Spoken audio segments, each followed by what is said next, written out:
was sound. But what was it about those particular resonances that caused such an intense effect, unknown to me before? For one thing, the noises that always made me feel on edge and wary in the city were nearly inaudible, except for remote traces of park construction off in the distance. Mostly, though, I had found for myself a measure of tranquility, the kind that set in motion a direction and appeal I would follow for the rest of my time on this planet.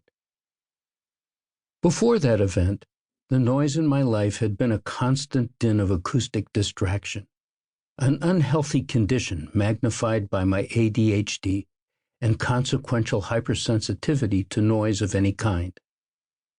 Yet I was drawn to noise, like a moth to a flame, for the same reason that any of us are seduced, because it creates the allure of action, curiosity, competition, and the pursuit of the tenuous that I and too many of us cannot seem to live without.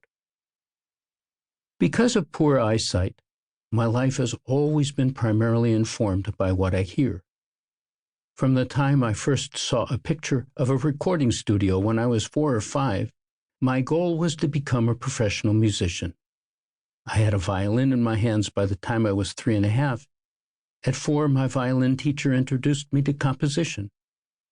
By 13, although I showed some promise, I became bored and switched to guitar, learning all styles, thinking I would be able to study at college level. Then I got the first of many big life surprises. When I applied to Juilliard, Eastman School of Music, and the music department of the University of Michigan in 1955, I was informed that the guitar was not a musical instrument.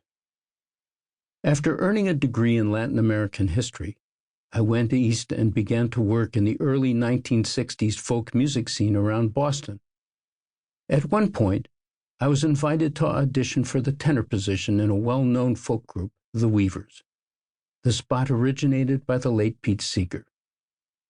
I joined them for their last year together in 1963. After the Weavers broke up, I came to California to audit electronic music classes at Mills College in Oakland, with Pauline Oliveras as my mentor, and attended lectures given by Karl-Heinz Stockhausen.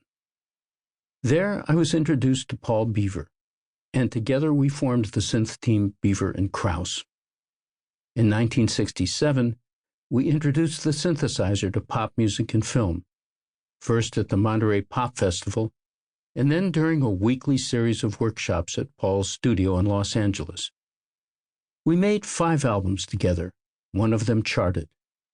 Until Paul's death, we worked individually or together on more than 100 major feature films, including Rosemary's Baby, A Man Called Horse, The Illustrated Man, Love Story, Performance, Castaway, and Apocalypse Now.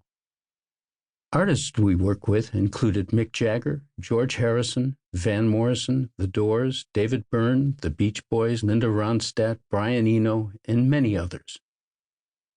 In my role as a professional musician, it was at first fun to play endless sessions for major feature films and with influential artists and groups. Ego gratification is built on a foundation of noise, and in the end, it came at a high price, ultimately making me sick.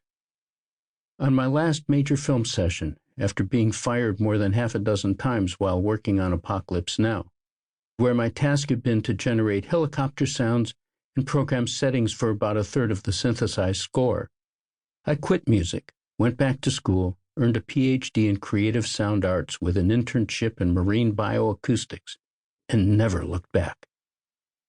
I've spent the past half-century capturing wild soundscapes in some of the most remote places on Earth, wherever life-affirming environments still thrived.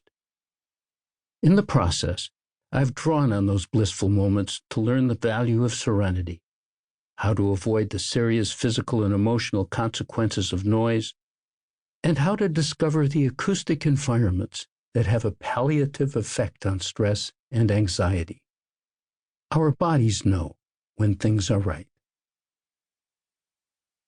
The Power of Tranquility in a Very Noisy World revisits that journey.